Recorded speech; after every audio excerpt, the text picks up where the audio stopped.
오늘은 이 사사기 5장 전체 말씀을 가지고 드보라의 찬양이라는 제목으로 여러분과 함께 말씀을 나누겠습니다.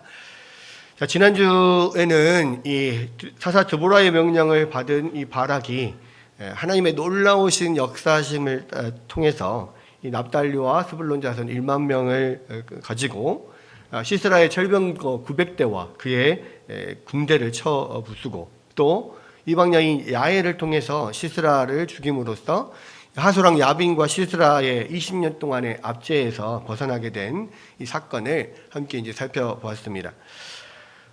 이 오늘 5장에서는요, 그러한 놀라운 승리를 거둔 이 드보라와 바락이 기쁨으로 하나님의 은혜와 영광을 찬양하는 장면이 나오는데요.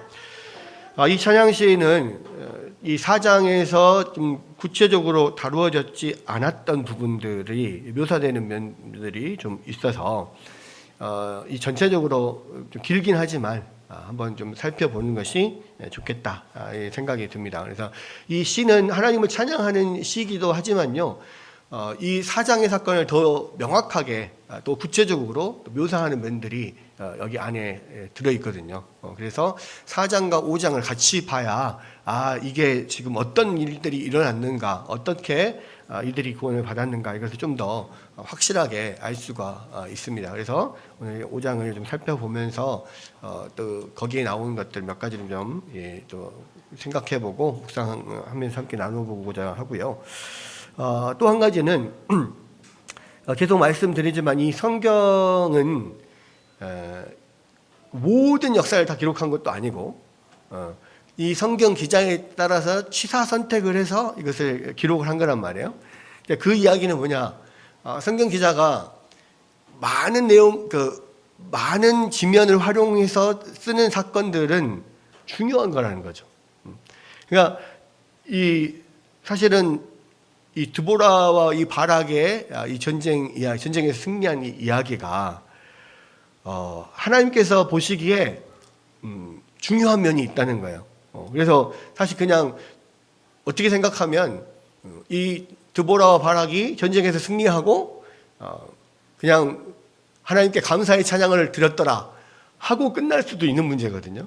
근데 굳이 5장 전체 한 장의 전체에 해당하는 찬양시를 여기 전문을 다 기록을 해놨단 말이에요. 그러니까 이 이야기는 이 찬양시가 굉장히 중요하고 또 담고 있는 의미가 크다라고 하는 것을 보여주는 거죠. 그래서 이 앞에서 보면은 이 전쟁의 어떤 상황들 어떻게 승리를 했는가 자세하게 나와 있질 않고 그냥 이때다 내려가자 해서 하니까 이겼다 뭐 이렇게 나왔거든요. 그러니까 그런 면들은 이 찬양시를 통해서 좀 보충이 되는 면이 있어서 몇 가지를 이 군데서 좀 선택해서 이렇게 생각을 해보려고 합니다. 먼저 이 찬양시를 보면은 하나님의 어떤 구원이 있기 전에 이스라엘의 상태에 대해서 이야기하는 면이 나와요. 그게 뭐냐면 6절에서 8절, 6절에서 8절을 보면 이 당시 이스라엘 백성들의 어떤 그 삶, 그러니까 하소랑 야빈이에게서 압제를 받으면서 시스라의 그 철병거 900대를 가지고 얼마나 20년 동안을 심하게 혹독하게 압제를 했는가 보여주는 단면이 6절에서 8절에 나오는데 6절에 보면 아낫의 아들 삼갈의 날에 또는 야엘의 날에는 대로가 비었고 길의 행인들이 오솔길로 다녔도다 이렇게 나옵니다. 그러니까 이때가 이제 아낫의 아들 삼갈의 날 그랬거든요. 사실은 이제 지금 드보라가 다스리던 시대인데 왜 갑자기 아낫의 아들 삼갈의 날 이렇게 나왔을까? 또 야엘의 날에는 그랬는데 이 야엘이 바로 시스라를 이 말뚝으로 이렇게 박아가지고 죽인 그 여인 아닙니까? 그러니까 이것을 보면 아낫의 아들 삼갈과 드보라, 야엘 이 사람들이 같은 동시대의 사람이라는 것을 알 수가 있는데 왜 굳이 아낫의 아들 삼갈의 이야기가 나왔을까? 3장 31절에 보면 삼갈에 대해서 딱 한 줄 나옵니다. 에우세 후에는 아낫의 아들 삼갈이 사사로 있어 소모는 막대기로 블레셋 사람 600명을 죽였고 그도 이스라엘을 구원하였더라. 이 한 줄 나와 있거든요. 근데 이제 여기서 보면 이 삼갈이 소모는 막대기로 블레셋 사람 600명을 죽였다라고 했는데 이제 이것을 통해서 지금 이 삼갈이 이 사사로 다스리던 곳은 이스라엘 남부라는 것을 알 수가 있어요. 왜냐하면 블레셋 사람들이 이스라엘 남부에 있거든요. 그러니까 지금 한참 이스라엘과 팔레스타인 전쟁하고 있잖아요. 그 팔레스타인 지역, 이 블레셋이란 말이 팔레스타인이라는 뜻입니다. 그래서 팔레스타인 민족이 블레셋인데 지금 블레셋 지금 현재 팔레스타인이 있는 가자 지구나 그 밑으로가 다 블레셋 사람들이 있던 곳이죠. 그곳에서 주로 블레셋 사람들은 유다 또 이 유다 지파나 단 지파, 삼손이 그 단 지파였잖아요. 보통 그렇게 유다 지파 단 지파들하고 항상 갈등을 일으켰던 곳이 블레셋입니다. 그러니까 이 삼갈이 바로 그 유다 남부에서 사사로 다스렸을 때 북쪽에는 드보라가 이 사사로서 다스렸다는 거죠. 그리고 삼갈에게 있어서 이 남부 지역에 가장 문제가 됐던 민족은 블레셋 민족이고 지금 북쪽에는 드보라를 비롯한 그 블레셋 북이스라엘에 있는 지파들이 연합해서 사실은 대적한 적은 이 하솔 왕 야빈을 비롯한 가나안의 왕들이었어요. 그러니까 여호수아 때도 이 하솔 왕 야빈, 하솔 왕을 중심으로 해가지고 그 지역의 여러 도시 국가들이 연합해서 여호수아와 이스라엘 군대를 대적했잖아요. 마찬가지로 여기서도 이 드보라의 찬양시를 보면 가나안 왕들 이렇게 나오거든요. 그러니까 이때도 아마 이 하솔 왕 야빈의 군대 장관인 시스라와 그 900대의 철병가와 함께 군대들이 왔는데 그 군대들이 그 지역 북쪽에 있는 도시국가의 왕들이 보낸 군대 연합군이었다는 거죠. 그래서 이것으로 알 수 있는 것은 뭐냐? 이때 당시에 북쪽은 이 에브라임 쪽, 에브라임의 그 드보라의 거지가 있었다 했잖아요. 그래서 에브라임 쪽, 북쪽에는 드보라가 사사로 다스리고 있었고, 남쪽에는 삼갈이 사사로 다스리고 있었는데, 이 삼갈은 잠깐 한 번 나오고 말잖아요. 그냥 단회적으로 소문은 막대기로 블레셋 사람 600명을 죽이면서 이스라엘 구원했다라고 하는 것이 잠깐 나오는데 거기에 비해서 드보라는 이 많은 이스라엘 지파들과 연합해 가지고 가나안 왕 야빈을 물리치고 결국 그 이후로 40년 동안 이제 평화가 왔다 이렇게 되어 있는 것을 봤을 때 드보라는 좀 더 이 이스라엘 전역에 영향을 미치는 그런 사사였고 이 삼갈은 잠깐 아주 단회적으로 그 어떤 이스라엘의 남부 지역을 구원한 그런 사사였을 것이다. 이렇게 생각을 하게 됩니다. 그때에 이제 이때가 바로 삼갈의 때 또 야엘의 날인데 대로가 비어 있고 길의 행인들이 오솔길로 다녔다. 그렇게 돼 있어요. 그러니까 이게 그때 당시 가나안 사람들의 횡포가 얼마나 컸는가를 보여주는 겁니다. 자, 우리나라에서도 옛날에 대로는 주로 이제 양반들이 가마를 타고 또는 이렇게 말을 타고 막 이렇게 다니던 곳이에요. 그래서 사실은 거기에는 그냥 일반 서민들이 다니다 보면 굉장히 귀찮은 일들이 많아요. 왜? 뭐 그런 고관 대작들 또 왕 또 뭐 이런 양반들 이런 사람들이 그렇게 다니면서 꼭 그런 사람들은 자기 세를 과시하잖아요. 그래서 앞에서 이렇게 쉬 물러거라 무슨 대가 행샷이다 막 이렇게 하잖아요. 그러면은 다 물러나야 되고 엎드려야 되고 막 다 그렇단 말이에요. 그러니까 그래서 이제 그 일반 서민들이 그런 큰 길로 잘 다니질 않고 작은 길로 오솔길, 뭐 골목길, 뭐 이런 쪽으로 주로 많이 다녔습니다. 왜 그랬습니까? 귀찮으니까. 아니, 다니다가 뻑하면 누가 와서 씨 물러거라 하면 또 물러나야 돼. 엎드려야 돼. 귀찮잖아요. 그러니까 그런 것들 때문에 큰 데로를 잘 안 다니고 오솔길로 다니고 막 그런 일들이 있어요. 서울에 가면 종로 쪽에 종로 뒷골목에 피망골이라고 하는 데가 있습니다. 거기에 작은 그런 골목길들이 막 있는데 거기에 이제 막 옛날 막 그 조그만 음식점들, 전통 주점들 막 이런 데가 되게 많아요. 근데 이제 거기가 왜 피막골이냐면 피맛이 나서가 아니고 피마, 예.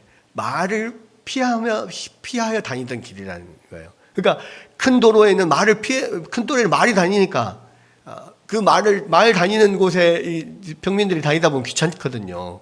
그러니까 그 뒷골목으로 말을 피해서 다니던 길. 그래서 피막골이라는 그런 명칭이 생겼다 하는데 뭐 그런 거죠. 그러니까 여기에 대로를 다니지를 못해요. 왜? 이 가나안 사람들이 횡포를 부리니까. 그러니까 뻑하면은 그 큰 길을 다니다 보면 이 가나안 사람들이 막 이 자기들이 뭐 괜히 지나가는 사람들 잡고 횡포를 부리고 엎드리라 하고 막 약간 또 그런 것처럼 그렇게 하니까 그리고 가다가 잘못하면은 이게 다칠 수도 있고 또 아주 멀미를 맞을 수도 있고 뭐 그러니까 엄청난 압제 얼마나 횡포가 굉장히 심했으면 20년 동안 그 횡포가 압제가 너무 심했다라고 이야기를 하잖아요. 그리고 철병거 900대를 앞세워서 그런 무력을 앞세워서 엄청나게 그 사람들이 핍박을 했던 거예요. 그러니까 사람들이 대로로 다니지를 못해. 그래서 작은 오솔길로, 작은 길로 뭐 이렇게 피해 다니던 그런 시대였다라는 것을 이야기를 하는 겁니다. 그러한 상황에서 그런 많은 그런 엄청난 그 가나안 사람들의 핍박이 있었는데 그 핍박에 누군가가 저항을 하고 누군가가 그 상황을 타개할 만한 리더조차도 없었던 거예요. 그래서 실제로 보면 뭐라고 되어 있냐면 이스라엘에는 마을 사람들이 그쳤으니 나 드보라가 일어나 이스라엘의 어머니가 되기까지 그쳤도다. 지금 그 이스라엘 북쪽에서 엄청난 그 가나안 가나안 족속들의 핍박에 다들 벌벌벌 떨고 있었어요. 아무도 거기를 그 상황을 타개하고자 나서는 사람이 없었습니다. 누가 나오기까지는 드보라가 나오기까지는. 그래서 드보라가 나와서 그들의 어미가 되었을 때야 비로소 이제 그러한 것들이 어느 정도 해소가 되어가는 그런 면들이 있었다는 거예요. 그리고 심지어는 그러한 앞장서서 뭔가 그를 이끌 리더도 없었을 뿐만 아니라 8절에 보면 뒤에 이스라엘의 4만 명 중에 방패와 창이 보였던가 이렇게 있습니다. 뭡니까? 무기도 없어요. 방패도 없고 공격할 창도 없고 아무런 무구들이 없는 거예요. 그러니까 이거는 이 나중에 이제 그 우리 사무엘에 가면 사울왕 시대에 블레셋과 싸울 때에 그때 이 철제 무기를 가지고 있었던 사람이 사울왕과 요나단밖에 없었습니다. 그래서 다윗이 이 골리앗과 상대하러 나갈 때 사울이 자기 갑옷과 자기 칼을 주잖아요. 그러니까 왕밖에 갑옷이랑 칼을 가진 사람이 없어요. 나머지는 그 뭡니까? 그럼 다 몽둥이로 싸우거나 무슨 괭이를 쥐고 갖고 싸우거나 뭐 그런 거 가지고 싸워야 되는 그런 상황이었어요. 그게 사무엘 시대까지 그랬다고요. 그러니까 지금 이 사사기 시대 때도 그 가나안 사람들이 압제하면서 뭐 그런 무기들이 아예 그의 무기들을 소지할 수 없게 만들어 놔 버린 거죠. 그런 상황이에요. 그러니까 이거는 뭔 반항을 해보려고 해도 해볼 수도 없고. 왜? 지금 가나안 이 사람들은 시스라의 철병거 900대를 가지고 앞세우고 이 엄청난 무기들을 철제 무기들을 가지고 지금 압제하고 있는 상황인데 이 사람들 대적할 수 있는 무기도 없어요. 방패도 없어요. 갑옷도 없어요. 아무것도 없어. 그러니까는 뭐 무기도 없고 그 이끌 만한 리더도 없고 그러니까 그냥 하나님 앞에 그냥 주구장창 부르짖고 고통스럽게 하나님 앞에 외칠 수밖에 없었던 그런 상황이라는 거죠. 그런 상황에서 드보라가 자기가 사사가 되어서 이렇게 서면서 조금씩 하나님의 이제 도우심이 임하기 시작했다라고 하는 것을 지금 이야기를 하는 겁니다. 그러니까 시를 통해서 그런 자세한 배경을 지금 이야기를 하고 있어요. 그리고 이 8절에 보면 왜 그럼 그런 상태가 오게 됐느냐 그게 나오는데 앞에 무리가 새 신들을 택하였으므로 그때 전쟁이 성문에 이르렀으나 이스라엘의 4만 명 중에 방패와 창이 보였던가. 그 이유가 뭡니까? 이렇게 가난한 사람들의 지금 압제를 받는 이유가 뭐예요? 그들이 새 신을 선택했기 때문이라는 거죠. 그러니까 사사기에서 계속 반복되는 것이 그거잖아요. 하나님을 떠나서 우상을 숭배할 때 결국 하나님이 이민족들에게 그들을 넘기시고 그 압제를 받게 하시는 그것들 통해서 이 사람들이 회개하게 만드는 이 패턴이 지금 계속 되고 있고, 결국 하나님을 버리고 여호와를 버리고 새 신을 택했기 때문에 이런 압제 상황 가운데 있었고 아무런 도움을 받을 수 없었다, 그런 이야기를 합니다. 그러면서 이제 그러한 고통의 때에 하나님 앞에 부르짖을 때 하나님이 도우시는데, 이제 그게 바로 이제 이 드보라를 통해서 하나님께서 이들을 구원하실 전쟁을 시작하시는 거죠. 그러면서 이제 이스라엘 백성들이 자기들이 사실은 일어나서 싸울 생각이 없었어요. 근데 하나님이 드보라를 통해서 이 이야기를 하죠. 납달리와 스불론 사람들 1만 명을 데리고 바락에게 그 군사들을 데리고 다볼산으로 올라가라, 이렇게 이야기를 명령을 내리면서 사실 이 전쟁이 시작이 되는 거잖아요. 그러니까 고통 속에서 하나님 앞에 이 부르짖을 때 하나님이 이 일을 시작하신다라는 것을 지금 보여주는 겁니다. 그래서 하나님의 구원의 능력을 이제 보게 되는데, 그것에 대해서 지금 순서가 조금씩 앞뒤가 좀 바뀌긴 했지만 4절 5절에 보면 그 하나님께서 어떻게 그 전투를 치르시고 어떻게 그 일들을 이루셨는지가 좀 나오는데요. 이 4절 5절에 보면 여호와여 주께서 세일에서부터 나오시고 에돔 들에서부터 진행하실 때에 땅이 진동하고 하늘이 물을 내리고 구름도 물을 내렸나이다, 그랬습니다. 그러니까 하나님께서 그 말씀하셨던 이 바락이 1만의 군대를 데리고 다볼산으로 올라가서 그들을 치라고 했을 때 가장 핵심적인 전략은 뭐냐면 이 철병거 900대를 무력화시키는 작전이거든요. 그게 뭐냐면 포구를 통해서 무력화시키는 건데, 그 장면을 지금 어떤 그림처럼 보여주고 있는 거예요. 하나님께서 여호와여 주께서 세일에서부터 나오시고 에돔 들에서부터 진행하실 때에, 그랬거든요. 지금 이 세일이 어디냐면 에돔 지역, 사해 남부 지역입니다. 사해 남부 지역이 에돔 지역인데 거기가 이 세일산이라는 곳이 있어요. 여기 높은 세일산들이 있는데, 지금 하나님의 명령으로 바락이 1만 군사를 데리고 다볼산으로 올라와 있을 때 지금 밑에는 철병거 900대와 많은 가나안 왕들의 연합군들이 가득 외워서 다볼산을 사실 포위하고 있는 그런 상황이잖아요. 군대가 얼마나 왔는지는 모릅니다. 그러나 분명한 것은 철병도 900대의 어떤 위력을 믿었기 때문에 군대가 그렇게 많이는 않았을 거라 생각이 돼요. 그럼에도 불구하고 이 다볼산 위에 1만 명이 올라가서 딱 숨죽이고 있는데 밑에는 철병거 900대가 밑에서 막 우르르 하고 있어요. 왜냐하면 거기 철병거를 끌려면 그 적어도 뭐 거의 이 철병거를 끄는 말들이 한두 마리들이 각 그 병거마다 있을 거 아니에요.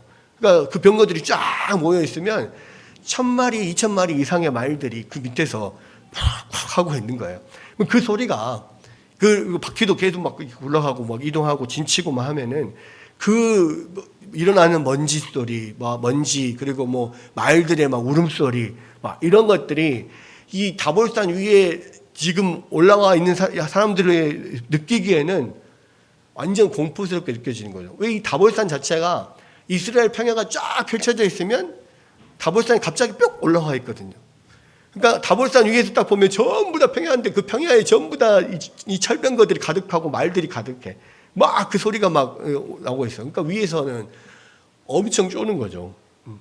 하나님이 분명히 가나안에서 왔고 하나님께서 분명히 이기게 하실 수 있을 거라는 생각은 하지만, 하나님이 구원하실 거라고 생각하지만 일단 눈에 뵈는 것은 엄청난 위협적인 그런 장면들, 그런 것들이 보여지고 있는 거예요. 그랬을 때 위에서 숨죽여서 이걸 도대체 어떻게 하시려고 이러시나 막 그러고 이제 덜덜덜 떨고 있을 그때에 다볼산이 그 어디 지역에 있냐면 갈릴리 호수 남쪽 지역에 있습니다. 갈릴리 호수. 근데 이제 세일산이나 에돔은 저 밑에 사해 지역이잖아요. 그러니까 다볼산에서 딱 보고 있을 때 저 밑에 남쪽에서부터 검은 먹구름이 샥 올라오는 거예요. 그러면서 이제 막 그 안에서 우르릉 쾅쾅 천둥 소리도 나고 막 이 번개도 막 치면서 점점 이 구름이 다가오는 거예요. 그거를 보면서 이 이스라엘 백성들이 뭐를 느끼냐면 아, 여호와께서 진군에 오시는구나. 하나님의 군대가 지금 진군에 오는구나. 이것을 느끼는 거예요.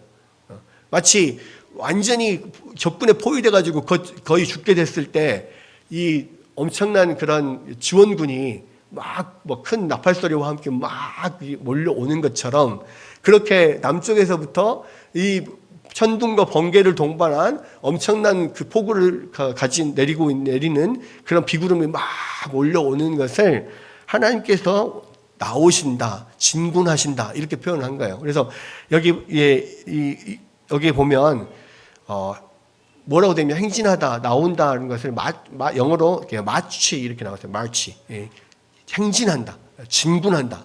그러니까 여호와의 군대가 막 진군해 오는 것처럼 오는 거죠. 나팔 소리와 함께 막 이렇게 진군하는 것처럼. 그랬을 때 그 먹구름이 올라오면서 땅이 막 진동하고, 천둥과 번개가 치니까 우르르 쾅쾅. 그리고 하늘에서부터 막 물이 막 쏟아져 내리는 거죠.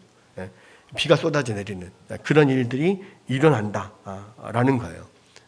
그러니까 여러분 이게 약간 어떤 것 같냐면 그게 굉장히 극적인 건데 옛날에 이제 우리가 어렸을 때 영화를 보면 제가 어렸을 때 막 한참 그 만화 영화 로봇 태권브이 막 이런 거 그런 거를 뭐 시민회가 막 이런 데서 했었단 말이에요. 그럼 어렸을 때 보면 그런 로봇 태권브이 만화 영화 보면 뭐 악당들이 와가지고 막 뭐 난리를 치고 있을 때 아무리 해도 이길 수가 없는 군대들이 막 달라붙고 총을 쏘고 해도 막 괴수들이 그 나쁜 로봇이나 뭐 이런 것들이 와서 막 난리를 치고 이길 수가 없잖아요. 그랬을 때 갑자기 영화관에 음악이 쫙 퍼집니다. 빰빠라밤빰 빰빰빰빰 빠라밤빰 이러면서 태권브이 주제가가 나와요. 그러면서 태권브이가 이 날아오는 장면이 확 나오면 그 빰빠람빰 그 노래가 딱 나오잖아요. 그럼 사람들이 거기 있던 어린 애들이 막 박수 치면서 와 하고 막 이 함성을 질러요. 그래서 태권브이가 날아와가지고 그 모든 악당들을 다 쳐부시잖아요. 약간 그런 느낌인 거죠. 그러니까 지금 다볼산에 올라가가지고 하나님이 어떻게 하실지 전혀 알지도 못해요. 그런데 이게 벌벌벌 떨고 있는 그 상황에서 밑에서부터 이 먹구름과 함께 막 천둥 번개가 치면서 막 구름이 다가오는데 그게 진짜 태권브이가 오는 것처럼 여호와께서 행진해 오는 것처럼 느껴지는 거죠. 그랬을 때 이제 그거를 보고 드보라가 이때다 내려가라 하니까 이제 바락이 가자 해서 내려가서 이제 막 빗속에서 완전히 그냥 뻘이 돼가지고 거기에 꼼짝도 못하는 철병과 무력화된 그 철병과 놔두고 도망치는 사람들이 이제 막 거기서 싸우고 물리치고 이런 이야기들이 이제 나오는 거죠. 여러분 우리가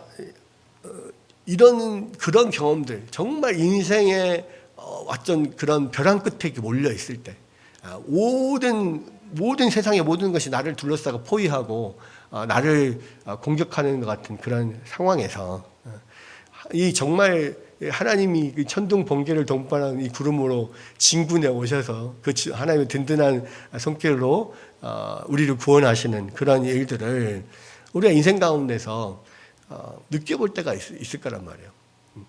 그때여서 비로소 하나님이 정말 살아계시고 하나님이 정말 나와 함께 하시구나 이런 것들을 우리가 경험할 수가 있습니다. 그러니까 어찌 보면 그래서요 우리가 승승장구할 때는 사실 하나님을 경험하는 경우가 별로 많지가 않아요. 우리가 많은 경우 이것을 제발 이거 성공하게 해주십시오. 막 기도하고 간구해서 하나님께서 그 성공하게 해주셨을 때 우리가 기뻐하고 감사하긴 해요. 그런데 그것을 우리는 또 쉽게 잊어버려요. 우리가 성공했을 때 하나님 도와주신 거 이거는요. 나중에 그게 계속되잖아요. 계속 반복되잖아요. 그러면은 점점 이게 하나님의 도우심이 아니라 내가 잘해서 그런 걸로 생각해. 근데요, 그러니까 그때는 그래서 하나님이 함께 하시구나 이걸 더 깊이 느끼지는 못합니다. 그런데 인생 가운데서 정말 어려웠을 때, 그때 하나님께서 이렇게 놀라우게 하나님이 아니면 이것은 우리가 그 위기에서 벗어날 수 없었다라는 나는 그런 생각이 들 만큼 하나님께서 역사하시는 그때가 있거든요. 그럼 그때는 그게 정말 잊혀지지가 않아요.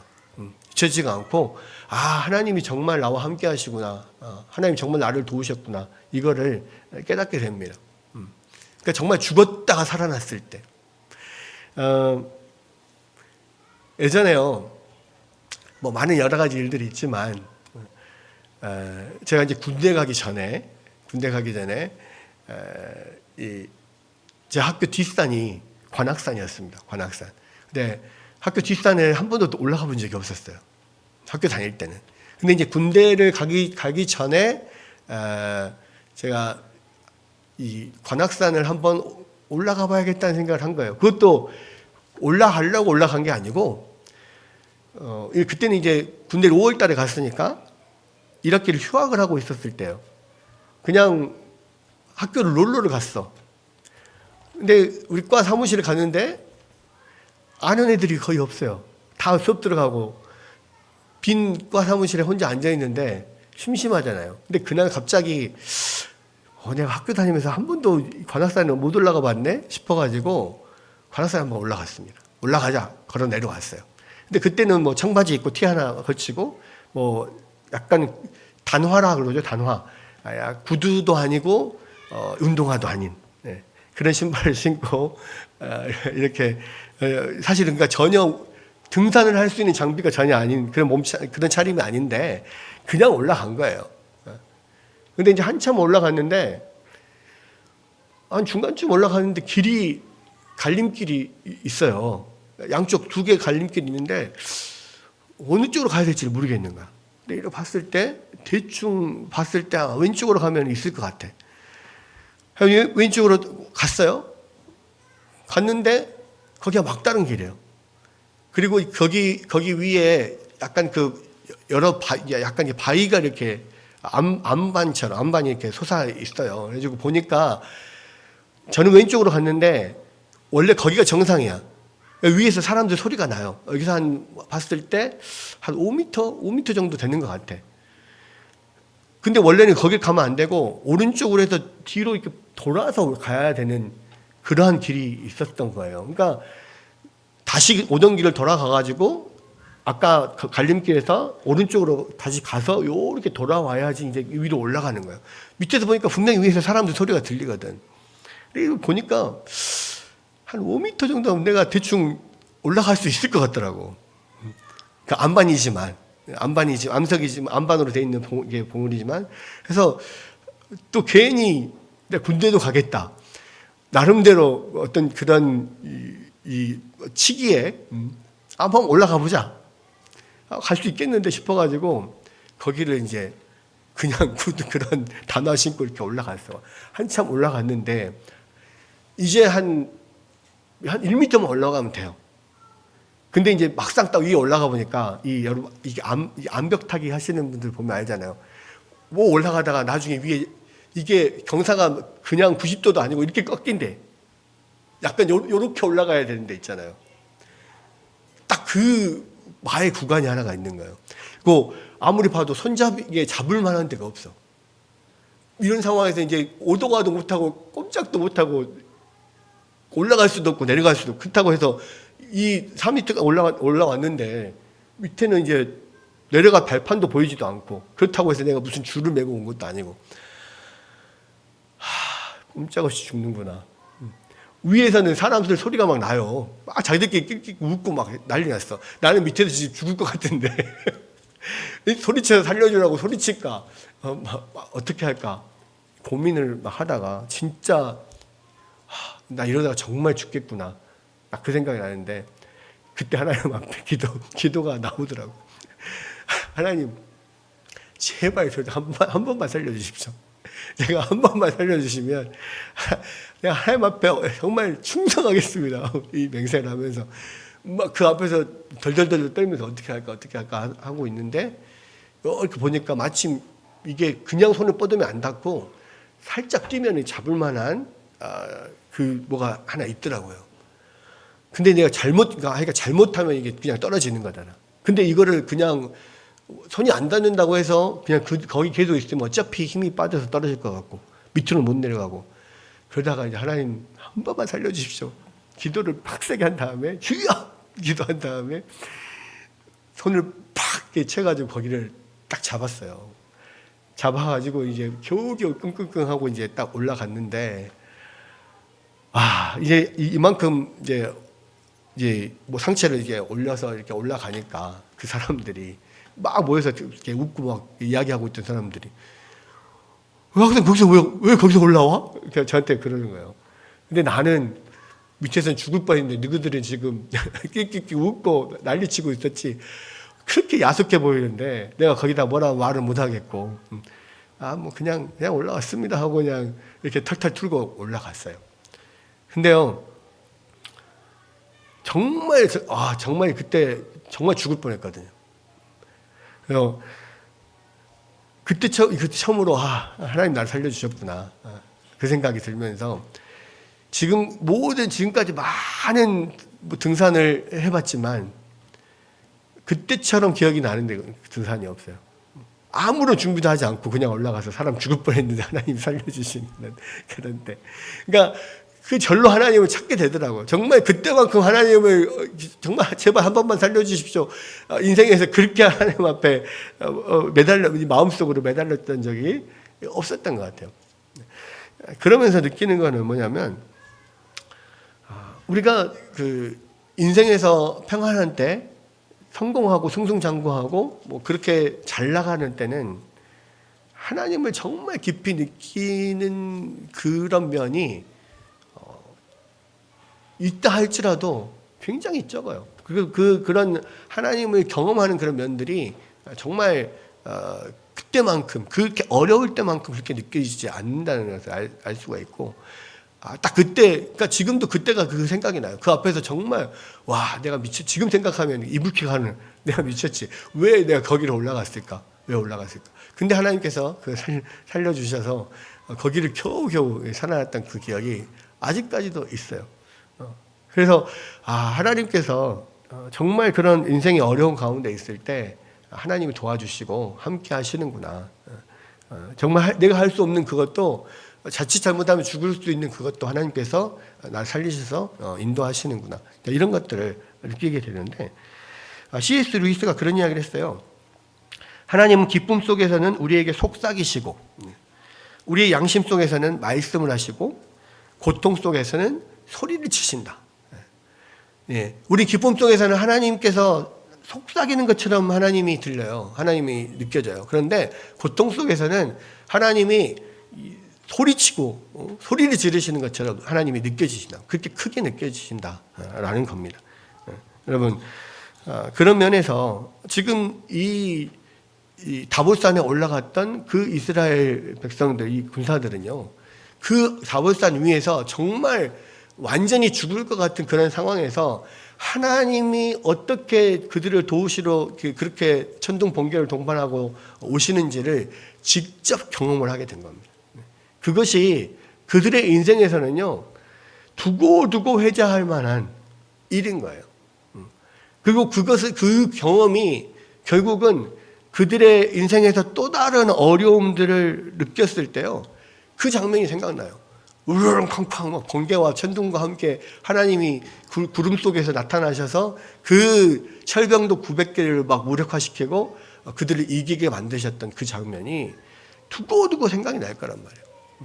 그게 사실은 이스라엘 백성들에게 그들의 축복이고 그들에게 주어진 복이에요. 여러분, 우리가 군대 이야기를 그렇게 남자들이 두고두고 하는 이유가 뭡니까? 그때 너무 힘들었거든요.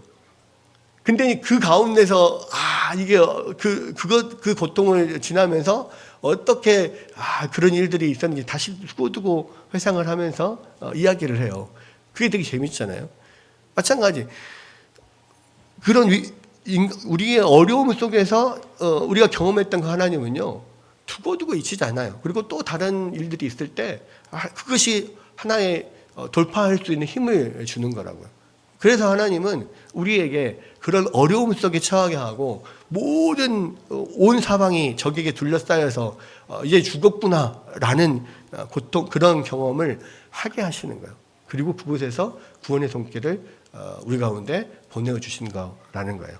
그런 면들을 우리가 이 시를 통해서 그 사람들이 어떻게 그걸 느꼈는가를 볼 수 있게 지금 여기서 볼 수 있다라는 겁니다.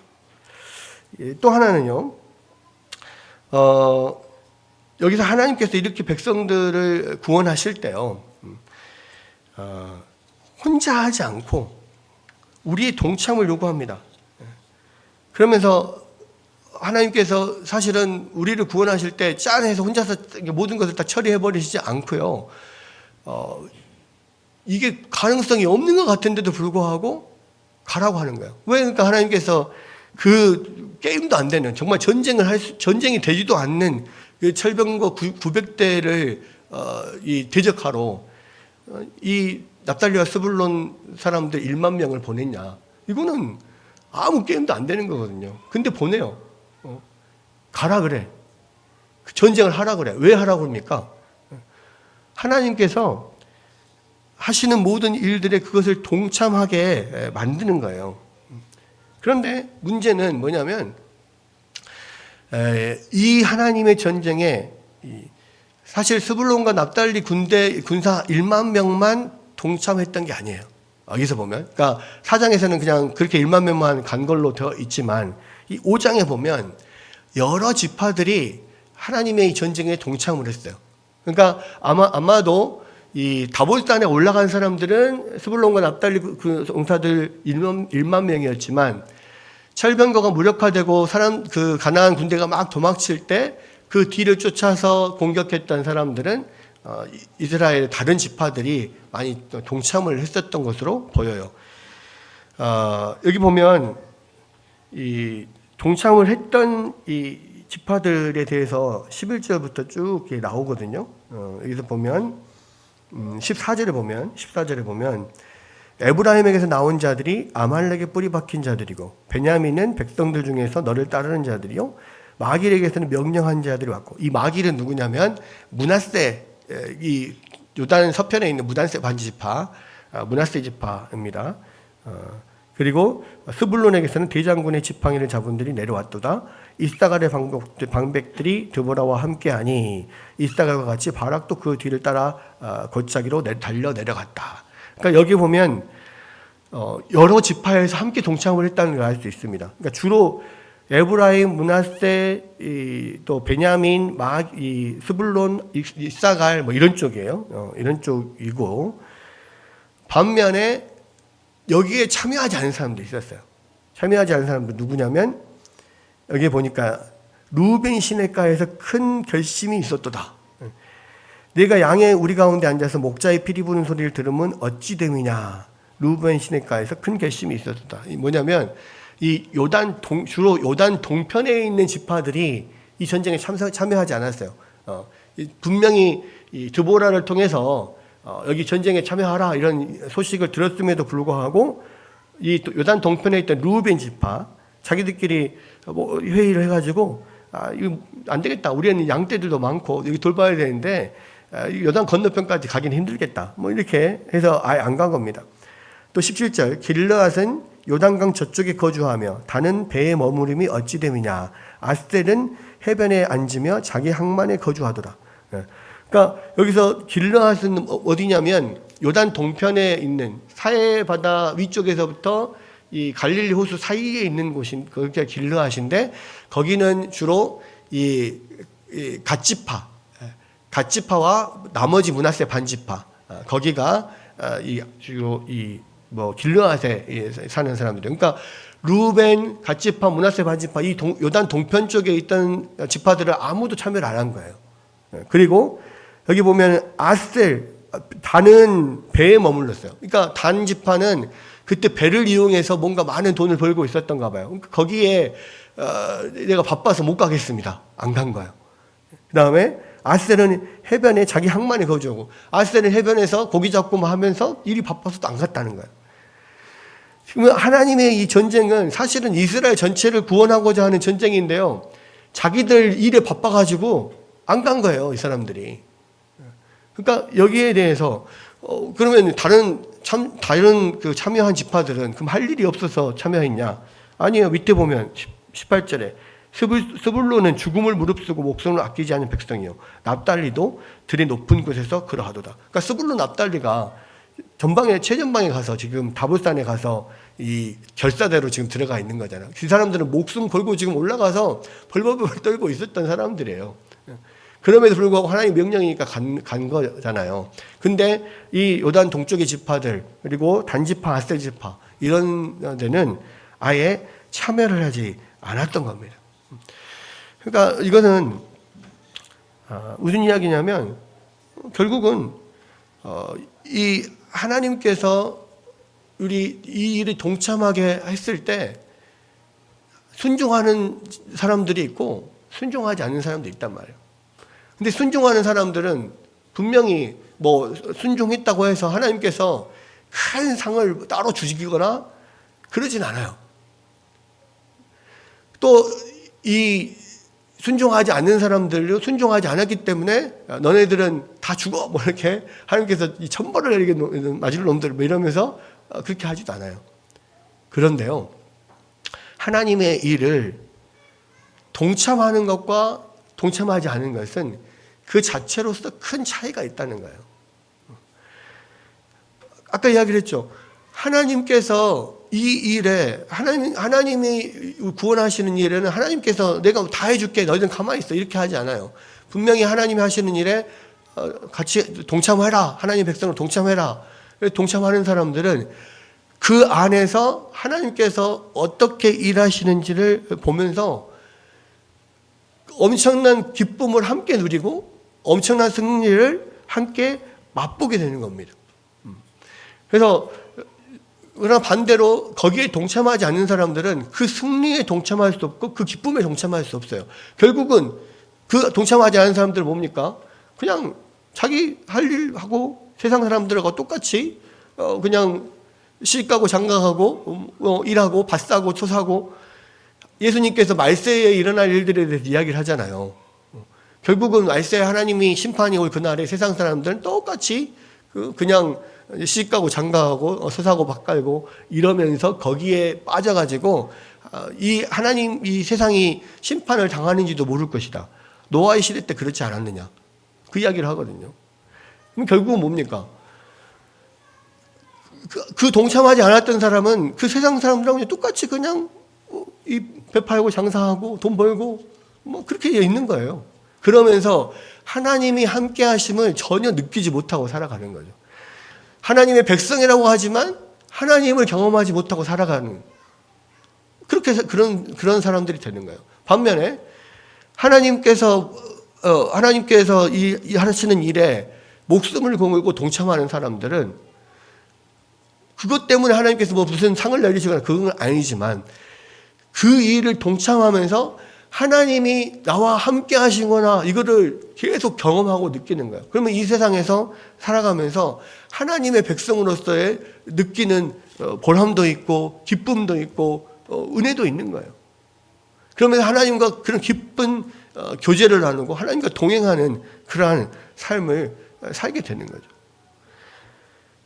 여러분 우리는 뭔가 하나님을 일을 할 때 우리는 뭔가 하나님을 위해서 뭔가를 대단한 걸 하는 것처럼 생각하고 내가 희생하고 내가 하나님을 위해서 뭔가를 내가 드린다라고 생각을 합니다.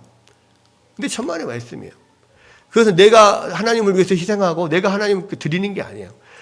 그것을 하나님이 경험하게 하심으로써 오히려 내가 이 세상에서 맛볼 수 없는 그런 놀라운 그런 기쁨을 경험하고 느끼게 되고 하나님이 함께 하신다는 것을 그 인생에서 더 명확하게 경험하고 느끼게 되는 거예요. 그것만큼 큰 축복이 없다는 겁니다. 여러분, 결국은 우리에게 하나님께서 헌신하게 하는 이유는 뭐냐면요, 헌신하면서 더 그것을 하나님을 더 경험하게 하고 느끼게 하는 거예요. 그것은 결국은 우리가 이 세상에서 누릴 수 있는 최고의 행복을 우리가 느끼고 경험하는 겁니다. 이 세상에서 하나님을 경험하는 가장 좋은 방법이 뭐냐? 바로 하나님께 순종하는 거예요. 하나님의 명령에 순종하고 우리가 정말 이 스불론과 여기 납달리 백성들처럼 목숨 걸고 그 전장에 나아갔을 때 결국 하나님께서 하나님이 함께 하심을 놀라우게 느끼고 경험할 수 있거든요. 우리가 왜 이 신앙생활을 하면서 교회 다니면서 우리 시간을 내서 전도도 하고 또 봉사도 하고 그렇게 하라고 합니까? 결국은 그것을 통해서 하나님을 경험하게 되는 거거든요. 내가 시간 내서 하나님 앞에 봉사하고 내가 시간 내서 하나님 앞에 뭔가를 드리는 것 같지만 사실은 그게 드리는 게 아니에요. 오히려 우리가 하나님을 만나고 경험하는 시간이고 오히려 하나님께 받는 시간이에요. 근데 내가 내 시간 들여서 내 돈 들여서 내 힘 들여서 그렇게 뭐 전도하고 봉사하고 하나님의 일들을 감당하지 않으면요, 하나님에 대한 아무런 경험이 없어요. 그냥 교회만 왔다 갔다 하게 되는 거예요. 그런 면이 굉장히 중요하다는 겁니다. 오늘 이 말씀을 통해서요, 이 드보라와의 찬양 시를 통해서 그런 면들이 드러나고 있는 거예요. 하나님은 어려움 가운데서 우리를 더 깊이 만나주시는 분이에요. 하나님은 우리가 헌신하고 봉사하는 이 시간을 통하여서 더 하나님을 깊이 경험하고 알게 되고 더 많은 것들을 많은 기쁨과 은혜를 누리게 하시는 분이라는 거예요. 그런 것들을 통하여서 다시 한번 하나님은 어떤 분이신가, 하나님이 우리에게 주시는 이런 고난이나 어려움이나 또 우리가 땀을 흘려 동참하게 하나님 일에 동참하게 하시는 이유는 다 우리가 하나님을 더 크게 느끼고 경험하고 만나도록 하기 위한 그런 은혜를 주시기 위함이구나. 오늘 말씀 통해서 우리가 그것들을 더 느낄 수 있습니다. 오늘 이 말씀 통해서 더 주님께 가까이 나아가는, 또 더 주님과 동행하는 여러분들이 되시기를 주님의 이름으로 축원합니다.